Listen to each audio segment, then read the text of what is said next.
Salut à tous. Aujourd'hui, on plonge tête la première dans le décryptage d'un pronostic hippique. Notre mission, décortiquer une prédiction brute pour les courses d'Auteuil du 17 mai 2026. L'idée ici, ce n'est pas juste de lire bêtement des chiffres, mais vraiment de révéler toute la logique mathématique qui se cache derrière. Allez, c'est parti. Bon, regardons un peu notre point de départ. C'est le pronostic complet de Dominique Rouge pour Turf Pro France. Et waouh, ça fait beaucoup d'informations d'un coup, non? On a des dates, des noms de chevaux, une vraie avalanche de chiffres et de sigles. Honnêtement, quand on lit ça brut, c'est super dense. On dirait presque une énumération impossible à déchiffrer. Du coup, la grande question qu'on se pose, c'est comment on fait pour décoder tout ça? Comment on transforme ce gros bloc de texte en une véritable stratégie d'investissement bien ficelée? Eh bien, plongeons dans le vif du sujet pour comprendre. Passons aux paramètres de la course. Alors, tout commence par planter le décor. On est à Auteuil, le fameux temple de l'obstacle, et on cible une date très précise, le dimanche 17 mai 2026. C'est l'environnement exclusif de ce prono. Sans ce contexte de base, tous les chiffres qui suivent ne voudraient absolument rien dire. C'est vraiment la fondation de tout.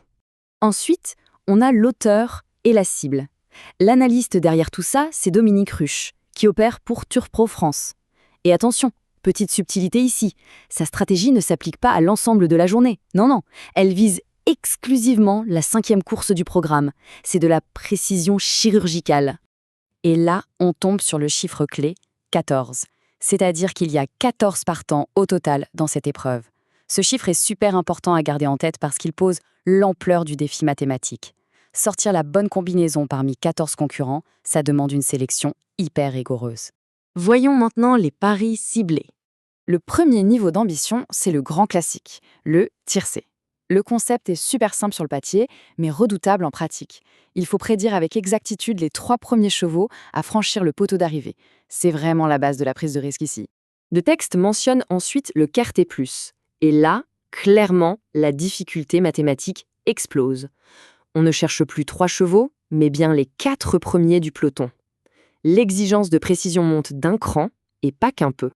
Enfin, on retrouve le quintet plus et le multi. Ces paris-là exigent de trouver les 5 premiers chevaux, ou de faire un choix encore plus large. Qu'est-ce que ça nous apprend sur la méthode? Eh bien, ça montre que la sélection de l'analyste est extrêmement modulable. Elle est pensée pour couvrir un spectre très large, du pari à 3 chevaux jusqu'aux combinaisons les plus complexes.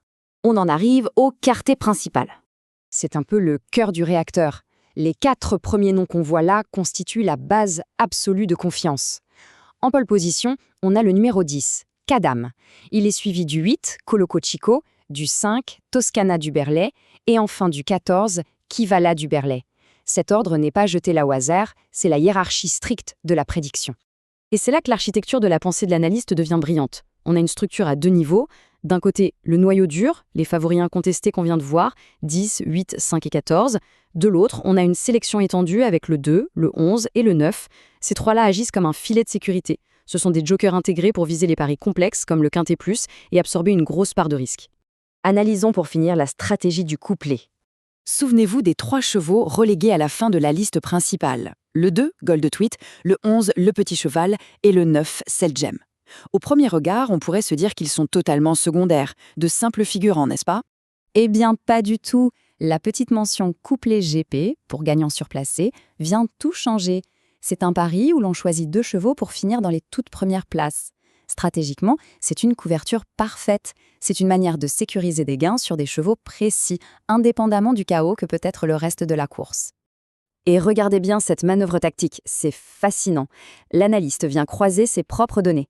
Il prend le 10 et le 5, issus de son noyau dur intouchable, et il vient y greffer le numéro 9, Selgem, qu'il a repêché tout au fond de sa sélection étendue.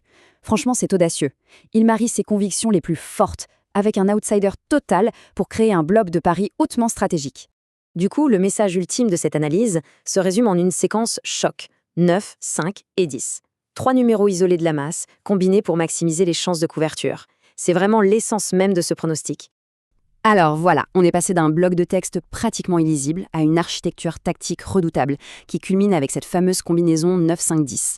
Mais bon, la grande question reste entière. Est-ce que cette belle théorie mathématique va résister à la boue et aux obstacles bien réels d'Auteuil ce 17 mai 2026? Cette stratégie à 2 vitesses est-elle vraiment la clé de la victoire ou est-ce que le chaos de la course aura le dernier mot? Il faudra observer la piste pour le savoir. Merci d'avoir suivi ce décryptage avec nous.